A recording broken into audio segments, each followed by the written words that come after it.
Hello and welcome to the Joe Ligato Show. I'm your host, Dr. Joe Ligato, and today we're going to be reviewing the latest international relations crises of the Gaza genocide that is going on. And so we see that Saudi Arabia pulls out of Israel normalization talks, despite some back channel discussions that they would stay in it and just continue on with the discussions after Israel is done genociding the Palestinians. However, according to the Saudi-owned newspaper Alaf, Israeli reluctance on concessions towards the Palestinians has torpedoed any possibility of an agreement. According to a September 17th report by Saudi media, the kingdom has told Washington that it aims to withdraw from U.S.-sponsored efforts for normalization with Israel due to an Israeli reluctance to make concessions towards the Palestinians. Saudi Arabia has informed the American administration to stop any discussion related to normalization with Israel. The London-based Saudi-owned Alaf newspaper cited an official from the office of Israeli Prime Minister Benjamin Netanyahu as saying. The outlet cites as an official from the Prime Minister's office as saying that the actions of the Finance Minister Bezalel Smotrich and Security Minister Itamar Ben-Gvir and their insistence on not making any concessions is torpedoing any possibility of peace with Saudi Arabia. The official confirmed that the United States informed Israel Saudi Arabia's decision, adding that the Israeli leadership is confused about it and that experts, politicians, and even the Prime Minister do not think that Riyadh would link normalization to the Palestinian issue. Okay, so this is an article from before the current Palestinian genocide, and it's interesting because we've seen in more recent times that Saudi Arabia has been unwilling to fully support the Palestinians and has continued their back channel talks of normalization with Israel. So getting some mixed messages by Saudi Arabia's leader, MBS. Recent reports have suggested that Saudi Arabia has been inching closer towards a deal that would see the kingdom normalize ties with Israel. In recent months, officials have suggested that Riyadh has been privately demanding a U.S.-sponsored civil nuclear program, the ability to purchase more advanced U.S. weapons, and a firm defense and security pact between Washington and the kingdom in order for a deal to go through. Publicly, however, Saudi Arabia has maintained that any normalization agreement must depend on major concessions towards the Palestinians based on the 2002 Arab Peace Initiative, which calls for an independent Palestinian state with East Jerusalem as its capital and a just solution to the refugee issue. Last month, Netanyahu, in an interview, suggested that he would be open to making gestures to the Palestinians if normalization with the kingdom depended on it. He added that his coalition members would not block such an agreement. The prime minister also said that at the time, the Palestinian thing is brought in all the time, and it is sort of a checkbox. You have to check it to say that you're doing it. Netanyahu added that talk about concession happens a lot less than you think behind closed doors. Okay, so it seems like a lot of these major Muslim countries are not actually that interested in the Palestinian issue when it comes to the behind closed doors meetings, but they're willing to provide lip service to it to the public, which is very unfortunate, especially considering the things that we've seen in the past month when it comes to the Palestinians being genocided by the Israelis. Members of Netanyahu's government have taken a strong stance against making any sort of concessions towards the Palestinians. We will not make any concessions to Palestinians. It's a fiction. It has nothing to do with Judea and Samaria. The Smotrich said recently. The finance minister has been among the leading figures pushing for annexation of the West Bank through continued expansion of illegal settlements. Much of the West Bank administration was recently placed under Smotrich's sole authority, dimming even further the prospects of Palestinian statehood. On September 13th, the Emirati official said the UAE was powerless to halt Israel's plans for annexation of the West Bank, suggesting that it was now up to the future countries involved in peace talks to attempt this. Earlier this month, Saudi officials told a visiting Palestinian Authority delegation that they will not abandon the Palestinian cause. So we see here that before the crisis in Palestine occurred, this most recent crisis starting on October 7th, that countries have pretty much given up hope that Israel would recognize a Palestinian state. And so when you're under an occupying force like Israel, what are the people being occupied supposed to do aside from trying to overthrow the occupiers?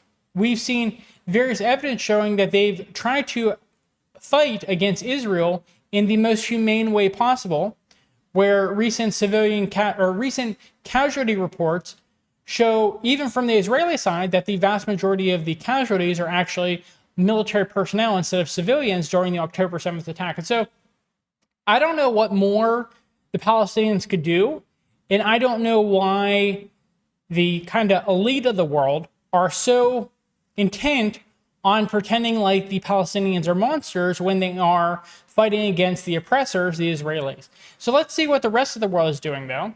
We have here, this is by the Spectator Index, and this is a tweet saying, breaking, Egypt has informed the United States of its rejection of Israeli administration of the Gaza Strip. So Egypt is not allowing that to happen.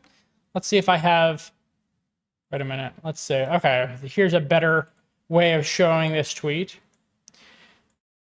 We also have ISIS is becoming more active.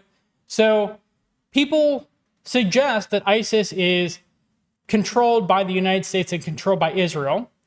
And we see that ISIS has basically just launched a wide offensive on the Syrian army emanating out of the US bases in the region. So it seems very clear that ISIS is controlled by the United States and Israel. ISIS once accidentally attacked Israel, and then they had to apologize, and Israel accepted their apology. So ISIS really, it's just a puppet.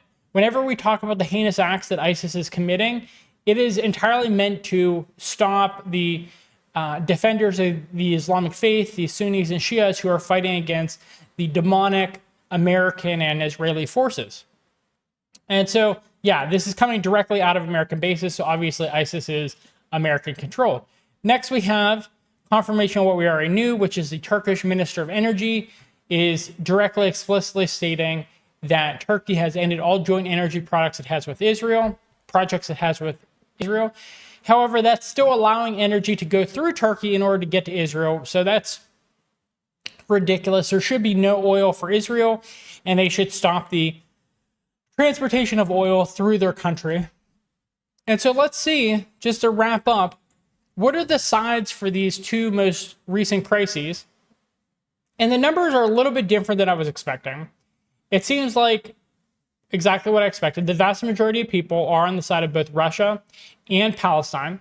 And we should remember that this sample is a bit biased because Jackson Hinkle has been very pro-Russia and very pro-Palestine. So his followers are likely very pro-Russia and very pro-Palestine. I think the more interesting numbers are the other three options here, which is if these people are not for both Russia and Palestine, what combination are they for?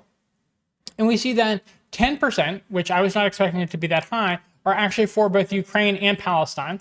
And so the reason I think that might be the case is that both Russia and Israel seem like the aggressors. So if you have the morality of superhero cartoons, that's where you've gotten your morality from, you might consider the overt aggressor to be the bad guy in all situations. However, there are various reasons, I believe legitimate reasons, for a special military operation in Ukraine. But it seems like 10% of the population does support Palestine while also supporting Ukraine, which again was very surprising for me. I actually was very surprised that the lowest score here was Russia and Israel, because a lot of Israelis are of Russian origin. They immigrated from Russia. And so I thought they would have some degree of loyalty, but I mean, these are Zionists we are speaking of, and they do hate the Slavic people. So I guess only 2.7% of the population supporting both Israel and Russia is not too surprising. We know that after the collapse of the Soviet Union, the majority of the oligarchs were of Zionist origins, and they raped and pillaged the land of Russia because they wanted to get revenge for pogroms that happened a century ago.